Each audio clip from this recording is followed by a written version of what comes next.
So here we have the drumstick spinach, which is considered a superfood. There's the sangapu, the aparajita, Clitoria tenatia, which is very good for your brain, for women, for their uterus. This is a super juice. This is a lovely spinach called Ponangani spinach. It's a traditional spinach. You know, if you ask Tamilians about Ponangani, they're like, yeah, this is our culture. It's good for your skin and good for your eyes. Then we have the wild brinjal. This wild brinjal, we don't plant it. Like actually quite a few of these things we don't plant, they just grow. And this is also very good for reverse diabetes, for kidneys.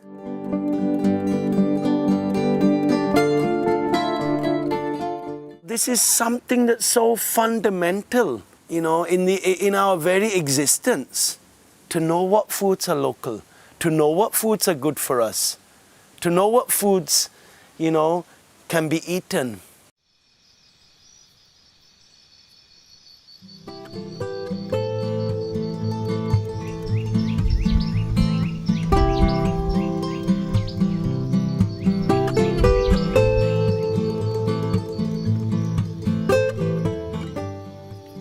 This is so good for you. This is like a magic plant. And it's a weed.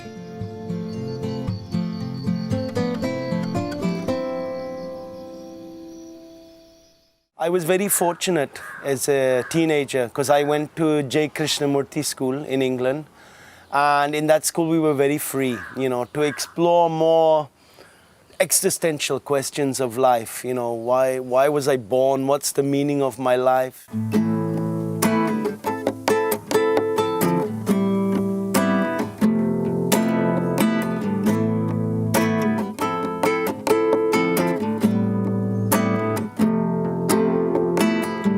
Alone in joy, oh, cry and bear it all. Myself a call, I'm just an echo on a distant wall. Oh, could it be that beauty's kiss tonight drives me far from my tomorrows? Say my prayers and I'll say them right. I ended up studying a lot of jazz guitar and I was doing a lot of theatre. I was even doing research in genetics.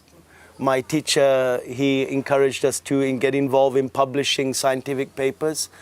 But it was at that time that I discovered my passion for farming and gardening, you know, a life close to nature, growing my own food.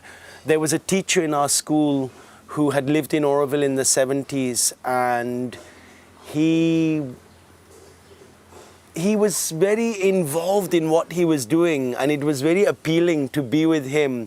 And I learned from him that we don't have to go to university to do master's degree. Growing your own food, living in community, living a simple life is equally valid.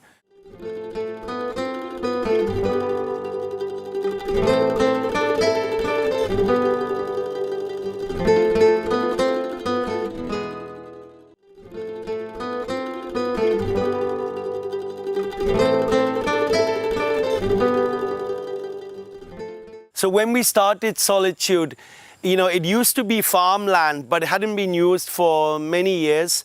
And it was just an empty land. It was flat and the soil was, a little poor. There were weeds growing and a few neem trees. And that was all that was there. So we really started from scratch with this land.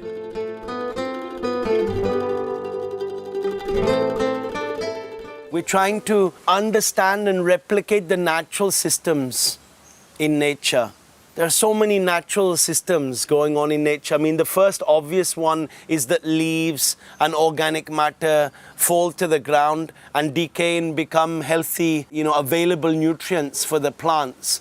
So the first element in natural farming, what I say is the first and last technique, is to value all the biomass around us, the organic matter. This bioresource is our profit. It's not a financial profit, it's a nutritional profit.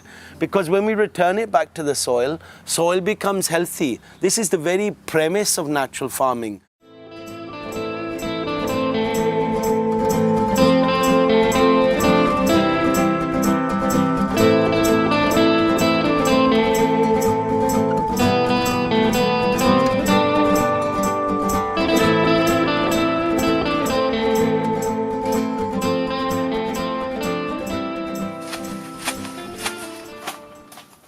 in the city, people outside are still stuck with like maybe like 7 to 8 varieties of food that they are eating. People are just eating cauliflowers. Some, maybe like in Bombay also, we eat like 2 varieties of spinaches, but when I came here and I saw, it was like 8 varieties of spinaches, and out of that 4 we are not even growing.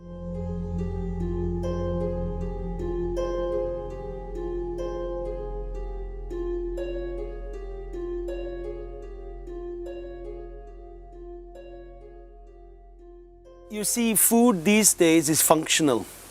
You eat to go and do the job. Everything is geared towards economic gain. I got the iPad, I got the car, but when there's no water left in the tap, what use is that?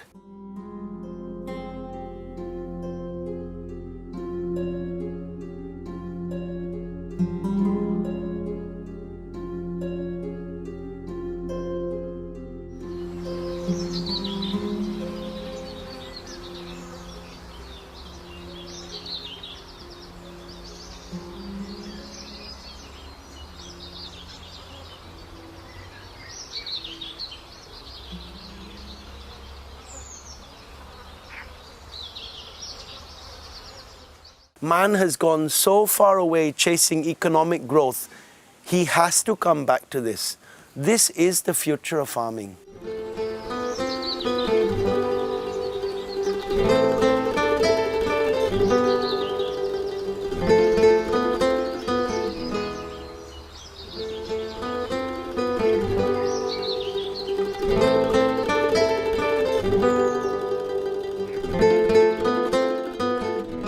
First, as I said, we plant fruit trees. There's a ramphal, and there's tamarind, and there's jackfruit, and mangoes, and sapotas. There's a wide diversity of fruit trees.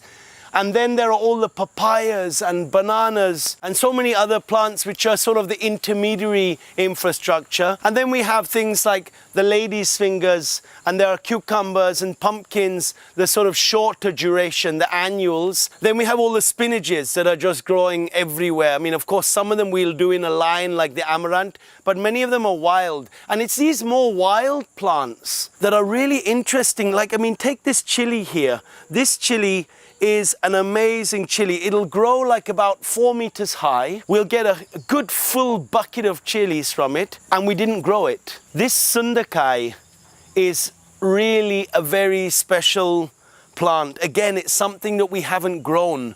It grows all over the farm now, and it grows all over the farm because we valued it. But the main point is we didn't grow it. It grew on its own. There was no industrialization needed for this. There is no carbon footprint.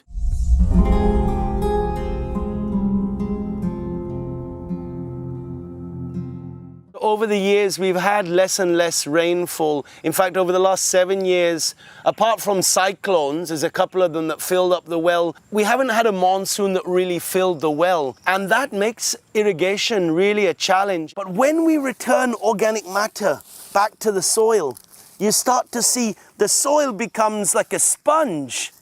You know, it's holding water. You know, this porosity is really synonymous with fertility, and this porosity allows for us to irrigate less.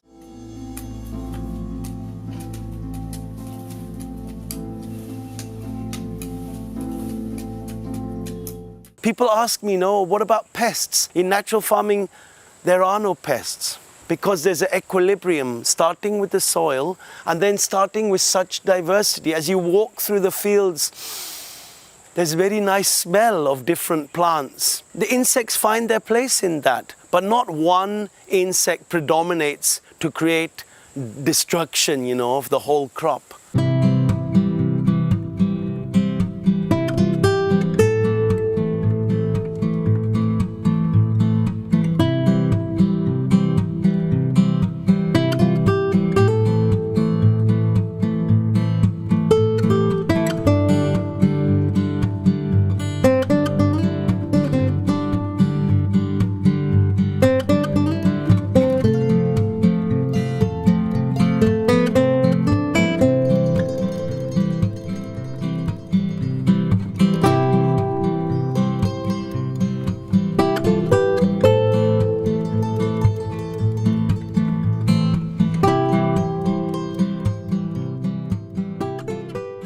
This is a cafe that values local foods, and it's amazing to see how it's grown over the years. In 2014, we started with the full-blown menu, and that's like nearly 6 years ago.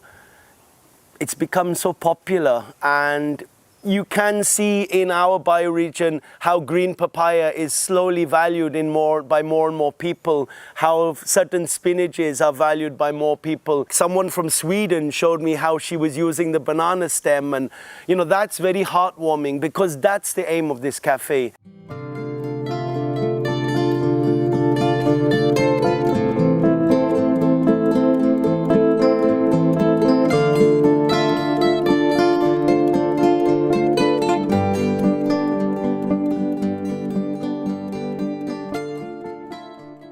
I think at the moment we're doing about 80 to 90 baskets in a month. So that's a good income, and it's all income paid in advance, you know, either a month in advance or 3 months in advance.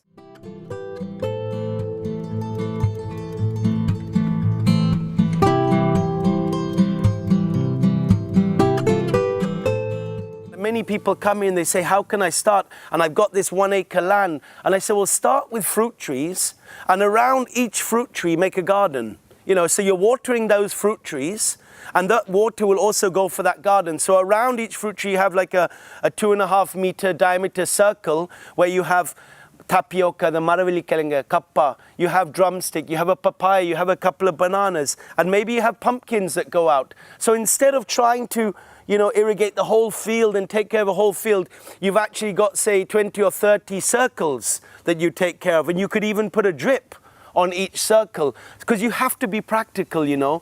This is a very romantic idea that we're presenting, but it's grounded in utter pragmatism and reality.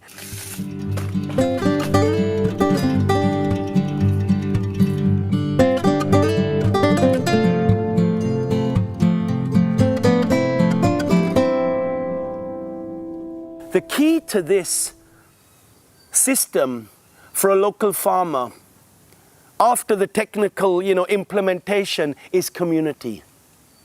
Because without community, you can't share the gifts of Mother Nature. Shops don't want banana stem and banana flower and chicken spinach. You know, shops want beetroots and potatoes and carrots. So it's really about having a community of 20, 30 people for an acre farm, and they say, give me the nutrition of Mother Nature. Let my children grow up eating seasonal foods, eating foods that are relevant to my culture and are good for me nutritionally and medicinally. So when you have that community that honors the farmer and honors what he can offer, then the farmer has economic, you know, gain. He'll have an income. Oh, have you seen my, I defy the line that's drawn to define me. Have you seen my, I defy the line that's drawn to define me. Have you seen my, I defy the line that's drawn to define me. Have you seen my, oh, have you seen my, I defy the line that's drawn to define me.